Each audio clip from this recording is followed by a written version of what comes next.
NDMC की council meeting के बाद की प्रेस वार्ता में आप सबका हार्दिक स्वागत है। आज हमारी जो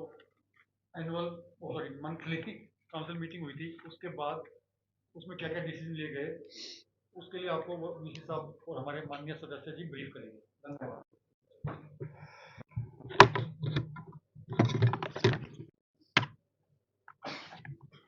आज की इस प्रेस वार्ता में आप सबका वॉल्यूम आ रही है ठीक? आज की इस प्रेस वार्ता में आप सबका अभिनंदन स्वागत है। मेरे साथ हमारे एनडीएमसी के माननीय सदस्य जी, हमारे डायरेक्टर राधा किशन जी, ओम प्रकाश जी और बाकी एनडीएमसी के हमारे सभी साथी बैठे हैं। साथियों, इलेक्शन के बाद दिल्ली से आपदा को दूर करने के बाद आज ये हमारी पहली एनडीएमसी काउंसिल की बैठक है। इस एनडीएमसी काउंसिल की बैठक में हमारे दो नए सदस्य हैं, जिसमें दिल्ली के माननीय मंत्री परवेश साहिब सिंह वर्मा जी और काद्यान जी की ओथ दिलाई गई बांसुरी जी के द्वारा, और उसके बाद मीटिंग की शुरुआत हुई। हर बार की तरह एनडीएमसी माननीय प्रधानमंत्री जी के विकसित भारत की विकसित एनडीएमसी और विकसित दिल्ली, अब ट्रिपल इंजन की सरकार है। माननीय प्रधानमंत्री जी के नेतृत्व में तीनों साथ मिलकर जब हम काम करने की प्लानिंग कर रहे हैं तो बड़े कई आज डिस्कशन हुआ, प्लानिंग हुई और कई निर्णय जो आज एजेंडे में भी नहीं थे पर आगे की फर्दर डिस्कशंस में लेकर आए। साथियों, एक हमने पहले भी एक विषय उठाया था जिसको आज हमने चेयरमैन साहब ने और हम सब लोगों ने, जिसमें बांसुरी जी ने, परवेश जी ने, हम सब लोगों ने कहा कि दिल्ली में एनडीएमसी लगभग 149 करोड़ रुपए 100 मेगावाट इलेक्ट्रिसिटी प्रगति एक गैस को और पीपीएस 2 बवाना को हम लगभग 149 करोड़ रुपए हम देते हैं। तो हम करंट में अब सरकार से निवेदन करेंगे कि ये जो हमारा एग्रीमेंट है इसको हम रिवर्स करने के लिए भी आज एक बात आई और अगली काउंसिल की मीटिंग में इसको हम लेकर आएंगे कि हमारे ऊपर जो 149 करोड़ का जो एक एक्स्ट्रा बजट आता है तो इसको भी हम एक रिव्यू कर लें। 100% सोलर एनर्जी हो जाए, 100% ग्रीन एनर्जी हो जाए, 100% rooftop energy, solar rooftop energy हो जाए। उसके लिए काउंसिल में डिस्कस हुआ कि जितना केंद्र सरकार बजट देती है, सब्सिडी देती है 35 से 40 हजार, उतनी ही सब्सिडी एनडीएमसी भी देगी, जिसका प्रपोजल और बजट अगली काउंसिल मीटिंग में ला रहे हैं। उसका मूव हो गया है एजेंडा, उसका फाइनेंस की बाकी जो सिर्फ फॉर्मेलिटीज है लेने आ रहे हैं। तो आने वाले दिनों में एनडीएमसी के प्रत्येक रूफटॉप पर, चाहे वो गवर्नमेंट बिल्डिंग्स हों, चाहे वो कमर्शियल बिल्डिंग्स हों, चाहे वो रेजिडेंशियल बिल्डिंग्स हों, उसकी प्रत्येक रूफटॉप पर हम सोलर रूफटॉप से हो, सोलर एनर्जी से हो, सेल्फ सस्टेन एनडीएमसी बने, 100% एनर्जी हो, हर घर मुफ्त बिजली योजना जो माननीय प्रधानमंत्री जी का एक संकल्प है, ग्रीन एनर्जी के साथ एनडीएमसी बने, उसको लेकर हमने डिटेल डिस्कशन और उसकी प्लानिंग के साथ अगले काउंसिल मीटिंग में उसको भी लेकर आ रहे हैं। इसके आज हमने एक बड़ी चर्चा करी। साथियों, स्वच्छता को लेकर आज कई बिंदुओं पर चर्चा हुई। नाइट स्वीपिंग हमने खान मार्केट से शुरू करी थी। आज की डेट में 5 जगहों पर नाइट स्वीपिंग हो रही है। तो नाइट स्वीपिंग के साथ साथ पूरी एनडीएमसी का जो स्वच्छता मॉडल है, आज भी हम ट्रिपल रेटिंग में रहते हैं, नंबर 1 पे रहते हैं, वो किस तरह से आगे और बढ़ जाए, उसकी हम स्टाफ की ट्रेनिंग से लेकर, नए इक्विपमेंट से लेकर, नई मैकेनाइज स्वीपिंग से लेकर, उस पर एक डिटेल चर्चा हुई। और कई बार हमारे सामने एक विषय आता है पब्लिक टॉयलेट्स को लेकर और कम्युनिटी टॉयलेट्स को लेकर। उस पर ध्यान आया कि जो हमने टेंडर किए थे, एजेंसीज की कई जगह पर कमी है।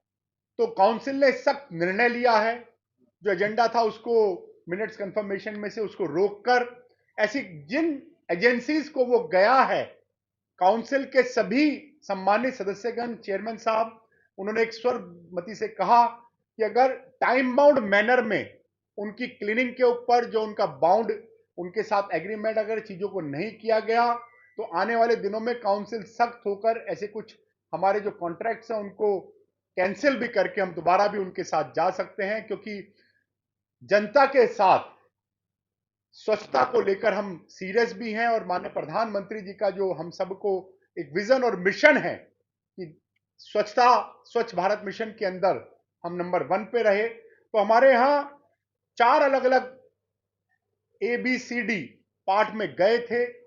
उसमें आज उसको हमने सबका संज्ञान सीरियस लेते हुए उसको रोका है और एक रिव्यू के लिए सेक्शन 9 की कमेटी उस पर बनाने की बात आई है। सेक्शन 9 की कमेटी बनकर ऐसे सारे मुद्दों पर लंबे टाइम के बाद देखने में आ रहा है कि ऐसे जनता से जुड़े मुद्दों पर सेक्शन 9 की कमेटी बन रही है और सेक्शन 9 की कमेटी बनकर उस पर अपनी रिपोर्ट सबमिट करेगी और जहां पर भी जो भी हमारे ऑफिसर्स हों, एजेंसीज हों, इन मुद्दों पर जहां पर भी देखा गया कि अगर कोई लापरवाही है उस पर हम लोग कार्रवाई करेंगे। साथियों, हमारे एजेंडे के अंदर, क्योंकि एनडीएमसी हमेशा अपने एम्प्लॉयज को लेकर सजग रही है, हमें यह भी खुशी थी कि हमने 4500 हम कर्मचारियों को पक्का किया। कॉन्ट्रैक्चुअल एम्प्लॉयज को लेकर भी हम आगे आने वाले दिनों में कुछ नई स्कीम्स की घोषणा करने जा रहे हैं। तो कॉन्ट्रैक्चुअल एम्प्लॉयज के लिए और बाकी एम्प्लॉयज को लेकर हम किस तरह से उनके बेनिफिट्स को, उनकी हेल्थ बेनिफिट्स को, और जो कर्मचारी हमारे यहां एक परिवार के रूप में लंबे समय से काम कर रहे हैं, उन सब के लिए और बेटर करके, अगर वो कॉन्ट्रैक्चुअल अभी परमानेंट नहीं है तो उनको हेल्थ बेनिफिट्स कैसे मिल सकते हैं, क्या हम नए मस्ट्रोल पे कुछ लोगों को भर सकते हैं, इन सभी चीजों को लेकर एक सेक्शन 9 की जो हमारी एक महत्वपूर्ण कमेटी है, जो जिसको चेयरमैन चेयर करते हैं, उसमें एक सेक्शन 9 की कमेटी बनाने का भी एक डिसीजन लिया गया है। रिक्रूटमेंट रूल्स को लेकर आज वैक्सीनेटर कैडर के लिए कई अमेंडमेंट किए गए हैं जो उनको इजी होंगे वर्क परफॉर्मेंस को लेकर। रिक्रूटमेंट रूल्स को लेकर पब्लिक रिलेशन कैडर के लिए एनडीएमसी में ज्वाइंट डायरेक्टर हो, असिस्टेंट डायरेक्टर हो, information public officers, information public assistant हो, इनके आरआर्स में हमने कुछ चेंजेस लेकर आए जो डिटेल आपके सामने आ जाएगी। Framing of recruitment rule for the post of veterinary and live stock inspectors के रूप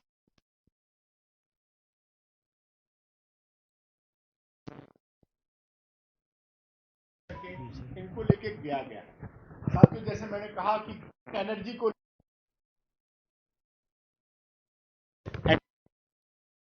तो जो हमारा संकल्प है कि 2026 मई तक एनडीएमसी सेल्फ सस्टेन होगी एनर्जी को लेकर, तो उसके लिए मैं पुनः रिपीट करता हूं कि प्रत्येक रूफटॉप पर सोलर एनर्जी हो। उससे हमने दोनों अपने माननीय जो सदस्य गण हैं, माननीय परवेश जी और माननीय बांसुरी स्वराज जी, उनसे भी निवेदन आग्रह किया है कि जब आरडब्ल्यू इंटरेक्शन हो तो उनको हम किस तरह से आरडब्ल्यू इंटरेक्शन के साथ हम आगे करके बात करें। साथियों, गर्मी हमारे सामने अब शुरू हो गई। हमने कल भी प्रेस में बताया था, पुनः उसको करते हैं कि समर एक्शन प्लान पर हमारे ऑफिसर्स, हम स्वयं चारों मेंबर्स, हमारे माननीय विधायक, माननीय सांसद, सभी माननीय सांसद जाकर और इन सबकी मॉनिटरिंग और इन सबके लिए जो वाटर सप्लाई को लेकर, वाटर को लेकर, वाटर की कहीं लीकेज बंद हो उसको लेकर हम स्वयं इसको लेकर जाएंगे। और रेन वाटर हार्वेस्टिंग संरक्षण प्लान का एक बहुत बड़ा हिस्सा है। वाटर लॉगिंग हमने आज भी उसको डिस्कशन किया, 3-4 दिन में उसकी जो बड़ी तैयारियां हैं और हम कैसे उससे निपटे, वाटर लॉगिंग ना हो, थी हमने वहां क्या मेजर्स लिए हैं, उसको भी लेके हम आपके बीच में उसमें आने जाने हैं। जैसा बताया कि चुनाव के बाद की आज ये काउंसिल मीटिंग थी, तो उसमें कुछ और अहम मुद्दे सफाई को लेकर भी आज चर्चा हुई। अनिल वाल्मीकि जी ने स्टाफ को लेकर कुछ मुद्दों पर बात रखी, आपके सामने रखेंगे। सरिता जी ने वुमेन्स को लेकर हॉस्टल जो बनाए उनको लेकर कुछ बात रखी, वो आपके सामने आएंगे। और एक हमने और आज बड़ा एक लिया है कि हम मैक्सिमम स्थानों को एंक्रोचमेंट फ्री भी करेंगे। कई स्थानों पे लगता है कि और एंक्रोचमेंट है, फुटपाथ हैं, जो इलीगल लोग बैठे हैं, जो अनेक चीज़ों से बैठे हैं, जो पीछे आम आदमी पार्टी के जो विधायक यहाँ से अरविंद केजरीवाल जी उनकी शय पर बैठे थे, ऐसी भी एक ड्राइव यहाँ चलती दिखेगी। साथियों, जैसे वाइस चेयरमैन बनने के बाद हमने कहा था कि केजरीवाल जी नहीं आ रहे थे, हम सब ने कहा था कि जो खाली कुर्सी है उस पर भारतीय जनता पार्टी का कोई विधायक आके बैठेगा। तो अरविंद केजरीवाल जी जिस तरह से जनता से जुड़े मुद्दों से हमेशा दूर रहते थे, जनता से जुड़े मुद्दों को छोड़ के भागते थे।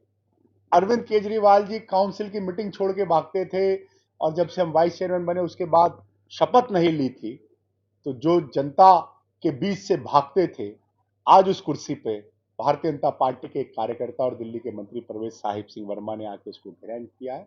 उन सबको, दोनों नए मेंबर्स को, काद्यान जी को, उनको हम सब ने बधाई दी है।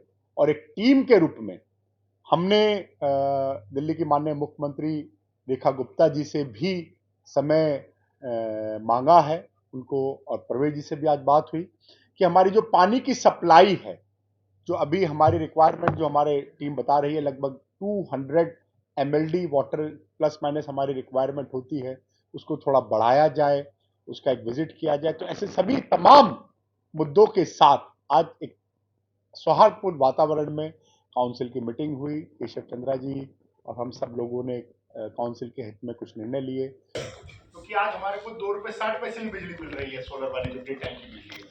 दूसरी बिजली हमारे को 4.5 रुपए भी हमें मिल सकती है। तो मैंने कहा ना कि ऐसे तमाम चीजों को जो एनडीएमसी के हित में आने वाले दिनों में कंज्यूमर्स को जिसका डायरेक्ट बेनिफिट मिल जाए, ये एनडीएमसी की हमारी पूरी टीम उस तरफ चलती है। अच्छा सर, एक पर्सन है हरिभूमि से दयाराम हूँ सर, जो इंक्रोचमेंट का इश्यू है, इसको वैलिडेट मीन्स एक जैसे पहचान देना हो, तो क्या प्लान है इसका? क्यों पता ही नहीं चलता ये इंक्रोचमेंट है या नहीं है, वैलिड है या हमारे इनवैलिड? पास पूरा एक डाटा है, पूरी एक लिस्ट है, तो उनके हिसाब से जो लोग होंगे, जैसी जो व्यवस्थाएं हैं वो रहेंगे। पर बीच बीच में अगर कोई किसी भी अधिकारी की मिली भगत से या कोई मेन रोड पे कुछ होंगे तो उन पे एनडीएमसी एक्शन। सर पता तो नहीं चलता ना इनका कैसे इंक्रोच